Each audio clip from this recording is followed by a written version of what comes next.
יפה, פחות עצוב ממשהו ככה, ואנחנו שם הולכים עם שמש בכיסים ומעל גגות הכוכבים, והזמן עובר בלי פחד, ואני הולך לפגוש אותה בגן העדן. תתארו לכם קצת אושר, כי הוא כל כך נדיר כאן, עיר מגניבה בתוך החור. שלום וברוכים הבאים לפודקאסט כוחה של מילה. אנחנו תהילה פרץ, נועה פדידה, שילת פחים, מעל קמינסקי ושילת איצקוביץ'. הכרנו מהו אושר והבנו כמה צריך להיות איתו. למדנו גם על כוח של צמחי מרפא וגם על חשיבה חיובית ואחריות, על עשיית פעילות גופנית ותרגלנו גם יוגה צחוק. וסיימנו בכישורים ומקורות, והיום אנו נתמקד בכוחה של מילה.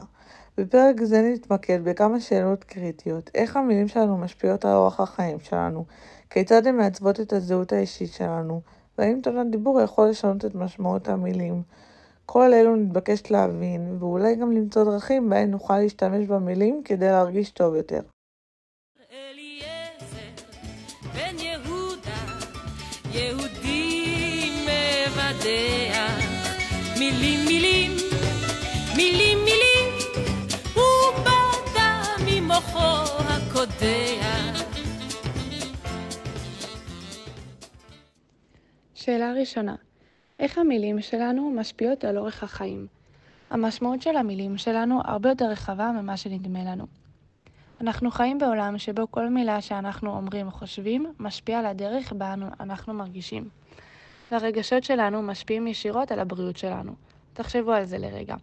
מילה כועסת או מתסכלת יכולה להעלות את רמות הסטרס בגוף, להפריע למערכת החיסונית ולפגוע בבריאות הנפשית שלנו. ומצד שני, כשאנו מדברים במילים מעודדות, חיוביות ומחזקות, אנחנו לא רק יוצרים תחושה טובה יותר, אלא גם משפיעים לטובה על הבריאות שלנו. מחקרים מצביעים על כך ששימוש במילים חיוביות באופן עקבי יכול להוריד את רמות הסטרס ולהגביר את תחושת הרווחה הכללית.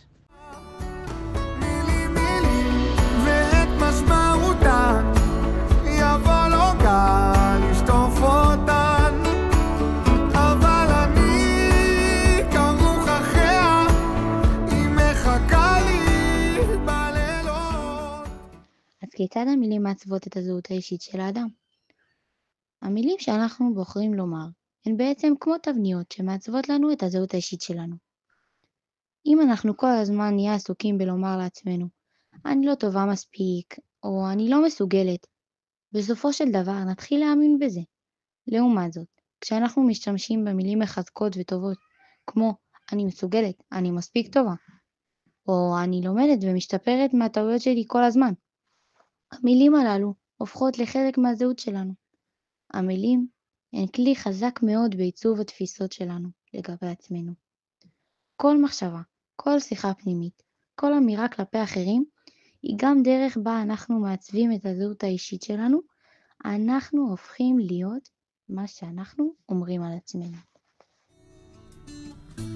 לא פעם זה קשה, אבל לרוב מילה טובה מיד עושה לי טוב, רק מילה טובה או שתיים לא יודע.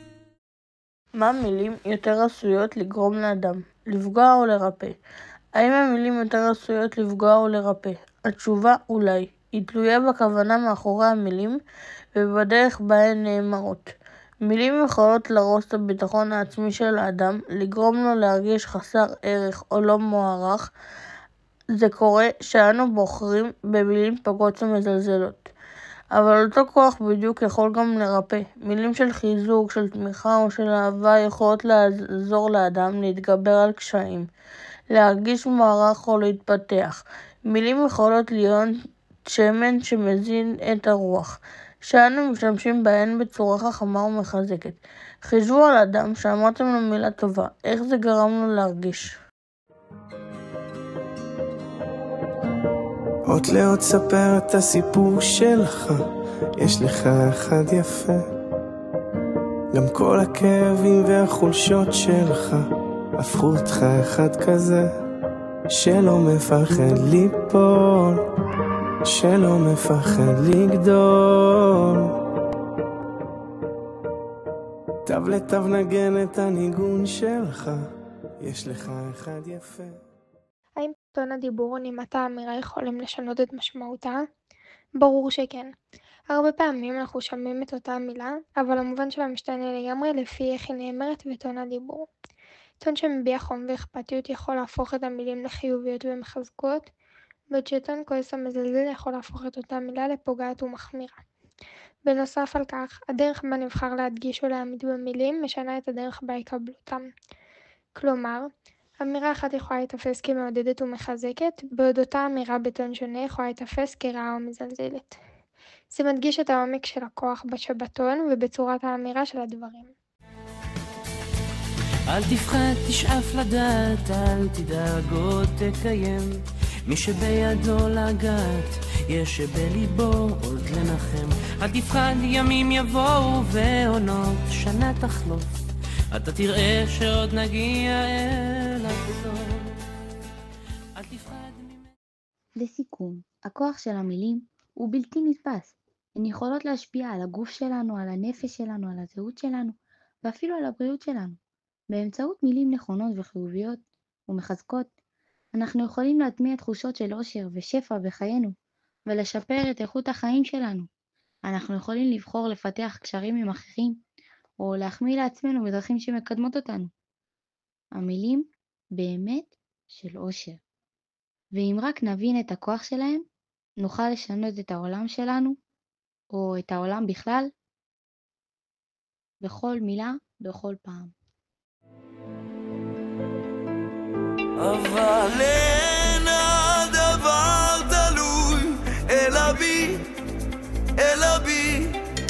אין אבא, אין אמא, רק אני, רק אני. אין הדבר גלוי אלא לי, אלא לי. ועכשיו אני שב אל עצמי בעצמי, אדם לב